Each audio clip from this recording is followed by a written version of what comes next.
Hello everyone, and welcome back to the 69th episode of Zilog and Moto.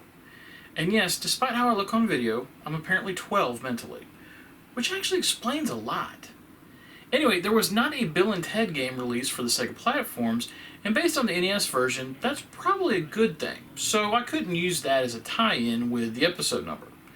There is a Wayne's World game on the Genesis, along with Beavis and Butthead, but I just did a platformer in Cool Spot, and I've done a lot of Genesis titles so far this year, so I decided to not be immature and go with something completely different.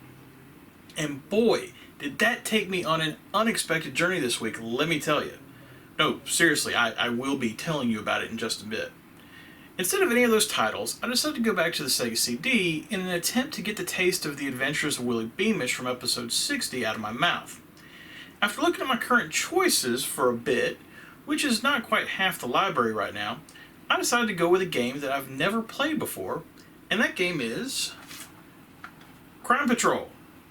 Crime Patrol originated in the arcades and appeared on the Sega CD, 3DO, CDI, PC, and even a DVD player version that has to be absolutely dreadful. Seriously, I can't imagine how impossible this game is to play with a DVD remote. And I can't find a copy of that version online to test it out. Probably a good thing. To that point, even the Sega CD version is somewhat rare. Not valuable necessarily, but rare. I'm not exactly sure why that is. I assume American Laser Games just didn't make very many copies of it. But right now, if you can find one, they're going for about $70 complete on eBay. But this is one of those titles that you can't always find in any condition. I can't remember where I picked this one up, but I'm pretty sure it was at a convention and not online. I'll be really glad when those are a thing again, and I'm sure all of you out there will be as well. Anyway, American Laser Games, as you probably can imagine, utilized Laserdisc technology to power arcade games similar to what we looked at previously in episode 33 with Dragon's Lair.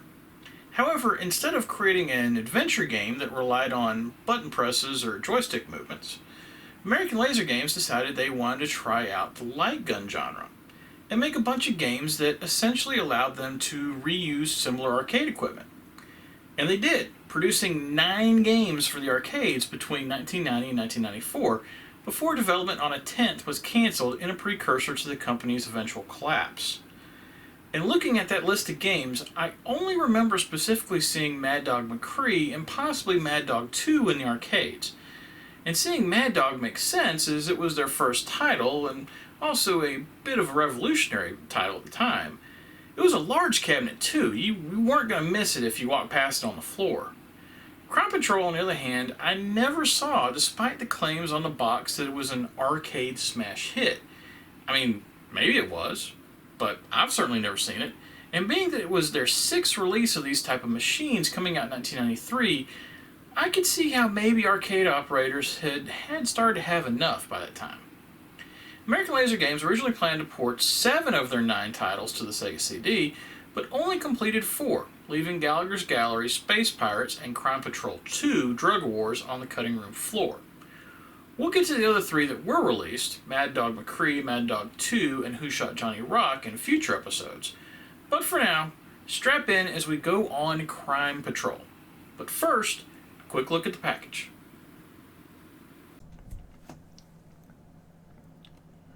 Okay, here is Crime Patrol, and just a few quick notes. This was released on the Sega CD in October of 1994 to be ready for the 94 Christmas season. And as a result, you can see it was released in Sega's standard long box jewel case as opposed to the earlier cardboard boxes. This jewel case in particular is actually fully intact and original, which is somewhat of a rarity to not have any cracks anywhere or broken hinges. The case is a bit scratched up, however, on both the front and the back, but I can't see myself replacing it just for that. It's just not that big a deal. Moving on, the cover art isn't bad. I like the supersized Crime Patrol badge right in the middle of the page, and then a few pictures from the actors in the game. The lady on the left you'll get very familiar with when you first start trying to play the game, as she's your partner on the rookie missions.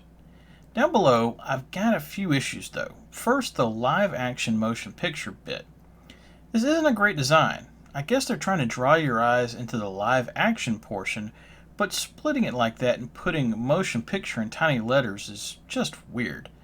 And then of course they follow that up with the arcade smash hit. Yeah, right. One odd thing I noticed about the cover, and I'm not sure if this will show up on the video or not, but take a look at the Sega CD label on both the front and the spine. For some reason, rather than silver or white, like it normally is, it's a shade of light purple. I don't have Mad Dog McCree or Mad Dog 2 to check yet, but Who Shot Johnny Rock has this same odd coloring, so I'm guessing it's just a weird American Laser Games thing, but it definitely stands out when you look at the game on the shelf. Over on the back, there's 4 good quality screenshots from the game, and they're only minorly cleaned up from how they actually look on the Sega CD, so not a bad representation of the game. Certainly not the fudgery that we've seen on other FMV-based titles like Ground Zero Texas. I'll get to more on that in a bit, but regardless of what you think about the game itself, the quality of the FMV in Crowd Control is the best I've seen since starting Zilog and Moto, so American Laser Games at least got that right. The flavor text down below is pretty standard and does a good job describing the game. However, below that there's a note about what controllers are supported, and it's not a complete list. For whatever reason, the Konami justifier is left out, although the game gun is mentioned, and if you don't know what that is, don't feel bad. It's American Laser Games' pretty rare, smaller version of the justifier that was only sold separately from their titles. I'm not sure why anyone other than a collector would want one, but they're going for a pretty decent amount on eBay right now. Opening up the case, and while the cover is decent, the interior of the manual is pitiful. Yeah, it's just a light gun game, so there's not a ton here to explain, but damn, 8 pages, not including the cover, and 3 of those are credits? The manual does mention one possibly important thing, however, that was left out of that note on the back cover as well, and that's the game supports the Mega Mouse, if you don't have a light gun. Unfortunately, this is a bit confusing as it says older Genesis models won't work, but it doesn't say which ones. I'm assuming they mean it only works with Model 2 Genesis, as it definitely does not work with my Model 1, but it would have been nice for them to be more specific so I didn't waste my time. Also, this is just a weird problem to have as the mouse works fine in other titles like Wacky Worlds, so no idea why it wouldn't work here. Whatever, this mouse support at least did help in another way that I'll get to in just a second. But now, the review, or maybe the story of how I tried to play the game for the review. Or both. Crime Patrol is a full-motion video-based light gun game that can be described as part shooting gallery and part rail shooter, depending on the segment of the game that you're playing. It's different than any game I've looked at so far on Zilog and Moto because while Ground Zero Texas was similar in design, it leaned more towards shooting gallery overall, and it wasn't a light gun game. It instead required the use of a controller as it includes interactive segments. Crime Patrol instead is pure light gun, with ideally a controller only being used to choose options at the beginning and then start the game. A controller can be used if you don't have a light gun, with either the Menacer, Justifier, or American Laser Games' own game gun being supported, or possibly you don't have a CRT television in 2020 like me. And this was actually the way I started out trying to play the game. However, I found out very quickly that while the game was mind-numbingly difficult in both rookie and detective modes, it was flat out impossible once you made it SWAT, the third level of stages, if you were trying to play with a controller. And I'm not joking, it's physically impossible to move the cursor fast enough at that point to take out all of the enemies in a section, without an uncanny level of clairvoyance. Technically, in the shooting gallery sections, if you spend enough time, you can memorize the locations where all enemies pop up. However, since they're randomized, good luck getting all the locations in order and making all the shots, which, even if you know where to aim, is not guaranteed. Because of this, and because of the fact that I don't own a CRT, I started to go down the path of trying to find an alternate way of playing the game. My justifiers are useless without CRT, but the manual did mention the fact that supposedly the Mega Mouse was supported. So I pulled out the Mega Mouse for my copy of Wacky Worlds and plugged it in, and got nothing. At first I thought maybe it was because I'd plugged the mouse in after the system was already turned on, so I turned it back off, back on, and still nothing. At that point, I popped Wacky Worlds in because technically I'd never used the mouse before, and I thought, well, maybe it's broken. But no, Wacky Worlds worked just fine with the Mega Mouse. At this point, I just chalked things up to the vague note in the manual about it possibly not working on older models of the Genesis and moved on. However, I still didn't have an alternative to using a control pad. Enter emulation. With every light gun game I've previously played on Zilog and Moto, Safari Hunt, Shooting Gallery, and Lethal Enforcers, I'd successfully been able to play the games on my PC and use the mouse in lieu of a light gun, and that worked pretty well. However, this was a Sega CD game which I hadn't tried before, and also I'd never tried an American Laser Games title. As a result of that, I then proceeded to spend the next 24 hours, including 2 very late nights, trying to figure out how in the hell to properly play this game. Well, you've been watching in-game footage for the Sega CD version of the game, so you've probably assumed that I figured it out. And I did. Eventually. Just a few quick notes on how I did it, in case any of you try it for yourself. First, I booted up RetroArch using the Genesis Plus core, which I had previously successfully used for Lethal Enforcers. Genesis Plus is nice because it allows you to pick between the Justifier, Menacer, Master System Phaser, or the Mega Mouse as options to control the game. And none of them worked. If I chose the Justifier, it made the screen flash as if it was registering a shot, but nothing happened on screen and no sound effect played. Choosing the Menacer or the Phaser didn't work either, and didn't even cause the screen to flash. And finally, when I chose the Mega Mouse, the game auto-paused, with no way for me to proceed. I didn't really understand why I had so many problems when Lethal Enforcers worked flawlessly, but I chalked it up to weirdness with American Laser Games and started looking for a different emulator. First I tried Fusion, which I'd previously used with Safari Hunt and Shooting Gallery. Crowd Patrol would recognize a device plugged into the second port, but no matter what I chose, it wouldn't detect that I was shooting. At this point, there's not many other emulators that support the Sega CD. The other Sega CD core and RetroArch, Pico Drive, doesn't support light guns. MAME has Sega CD support, but when you try to load a game, it specifically tells you that the Sega CD isn't working. I was able to get the game to boot up regardless of that message, but the closest I could come to MAME to do what I wanted to do was to configure the controller to be mapped to the mouse directions, which resulted in weird, stilted cursor movement. Finally, I did some more research and found that the Genesis Plus core was also used with another emulator called BizHawk. I messed around with that for a bit, figured out how to load up Crowd Patrol, and holy shit, it was shooting properly. Unfortunately, there was still a bug where it wouldn't let me reload, and 10 shots won't get you very far in Crowd Patrol, or any other light game for that matter. But now I knew that the Genesis Plus core did have the capability to work. I did some more research and found a post about a guy trying to use a game gun on original hardware, but it was apparently broken and he had to use a Mega Mouse instead, which apparently worked really well. So I figured, what the hell, and tried configuring the mouse in Genesis Plus onto RetroArch one more time. And this time, it worked! Perfectly, I might add. Reloading was fine, and the cursor moved around nice and quick. I have no idea why it started to work, but I did install some additional Visual C++ libraries when performing the BizHawk install, so maybe that fixed it? Who knows? I certainly don't care. I was just glad that I could finally attempt to play the game without a controller to get a better idea of how it really played. So, back to the game itself.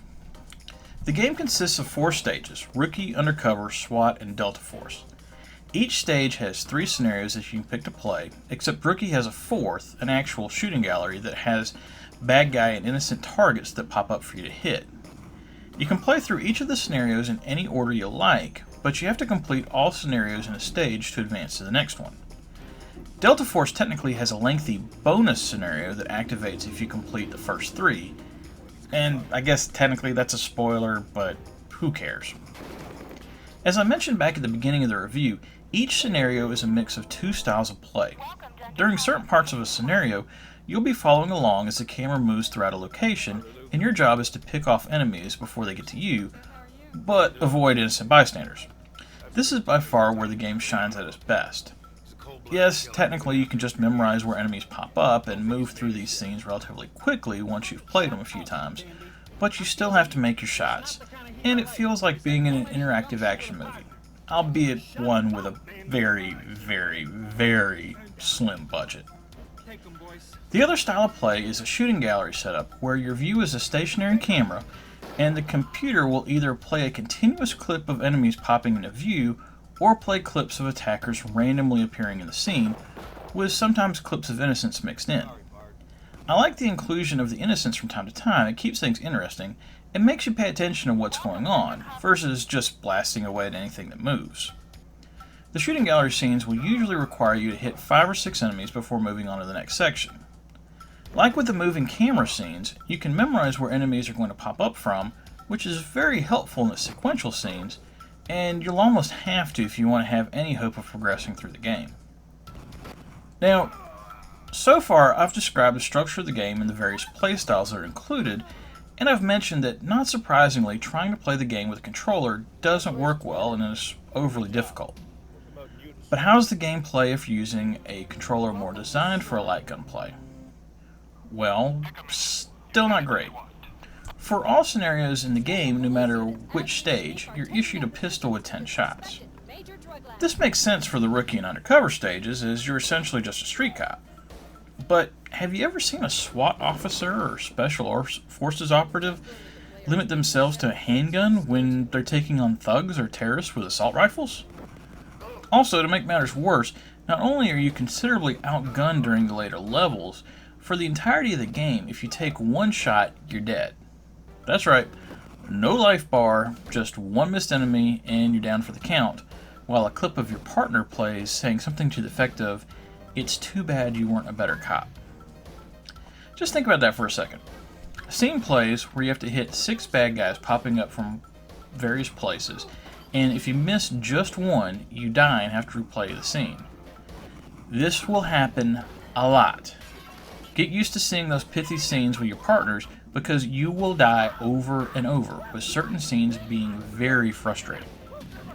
The reason for this is timing, or in the computer's case, poor timing. A good example of this is in the rookie scenario, Gang Fight. In the second scene of this scenario, you'll be positioned behind a red hot rod, aiming up towards a parking garage. The scene's second target is on the second level of the garage. To successfully hit this target, you have to shoot before he appears on the screen, because of how quickly he shoots at you. This then happens again with the next target, which is a guy who comes running in from the left side of the screen.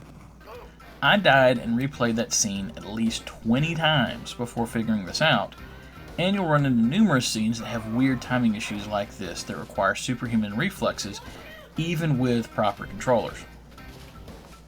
The game technically has 3 difficulty levels: Wimp, Easy, and Difficult, but I couldn't tell what the difference was between the 3. Each scenario consists of a few scenes, and at least in Wimp difficulty, if you pass a scene and then die, you restart at the next scene. I'm guessing the difficulty changes might involve less lives, less mid-scenario checkpoints, or maybe a limited number of continues, because the gameplay doesn't change, and it's certainly not explained in the manual. Just a tip from me, play it in Wimp, because you're going to need all the help you can get.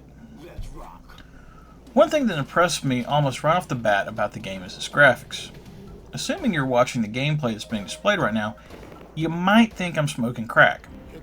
The Sega CD was definitely known for its grainy, low-res, low-color full-motion video, and American Laser Games didn't magically come up with a way around this. However, what they did do was allow the video to take up the whole screen, versus what we've seen previously with games like Ground Zero Texas and Sewer Shark, where not only was the video grainy, it was windowed into the display, taking up only a fraction of the screen. So, while I'm sure the arcade original or the 3DO version looks a lot better, this version is very playable, with only one scene late in the Delta Force stage that I've got to complain about due to an enemy popping up in a tiny window that's very difficult to make out. Along with the graphics, the absolute cheesiness of the video sequences was awesome to behold. Had Crime Patrol been shot for a feature film instead of a video game, it wouldn't be out of place running on Mystery Science Theater 3000. There isn't a single actor in the game that I would classify as even mediocre. But somehow, it works, and the ridiculousness of everything, the story, the overacting, the enemies taunting you when they kill you, except your partner in SWAT, she just flat out sucks. If I never hear her say "later dude" again like an annoying grown-up Olsen twin, it'll be too soon. Your undercover partner's cool though. I wouldn't mind a whole game with his Yoo-Hoo drinking, donut eating self. Just a quick note about the in-game sound before I wrap up, because I haven't mentioned it yet. It's fine, and you won't have any problems hearing dialogue or various noises in the video sequences. There's not any sound effects to speak of other than your gunshots or clicks when you're empty. There is some in-game music, and it's all digital as you would expect from a CD-based title. It's all pretty run-of-the-mill and average sounding, and actually fits with the B-movie aesthetic of the game. However, you're probably not going to notice it, because you're going to be too busy trying to stay alive. And in that regard, it does its job of being in the background. All in all, I'm giving Crime Patrol 2 stars. Given the content of the game, it was never going to be great. It was designed to sit in an arcade and eat quarters. However, if it didn't feature the one-hit kills and the action was better tuned to where a person with normal reflexes could play the game without having to memorize all the enemy locations in a scene or shoot before enemies actually appear, I could see bumping it up another star. I've got a bad feeling about the other American Laser Games titles that will have similar results when I get to them, but who knows, maybe one of them will surprise me. That's why I play the games, right? Okay, that was Crime Patrol, and I probably spent way too long reviewing this game. A single experienced playthrough would definitely take less time than what I spent writing the script. I did have some fun playing the game, and got a decent sense of satisfaction for completing it, so that's nice. And hey, I definitely learned a lot more about the details of various emulators and what they can and can't do, so I'm sure that'll be useful in the future next time a title like this comes up, where I have to get an assist from modern technology. Tune in next week as I go back to the Genesis and play a title from a genre that I haven't touched so far, and I don't believe I will again, as to my knowledge it's the only game of its type on the 8 and 16-bit Sega consoles. I hope it's good, but I don't exactly have high hopes. We'll see. Remember, whatever you like to play, have fun, and be excellent to each other. Later.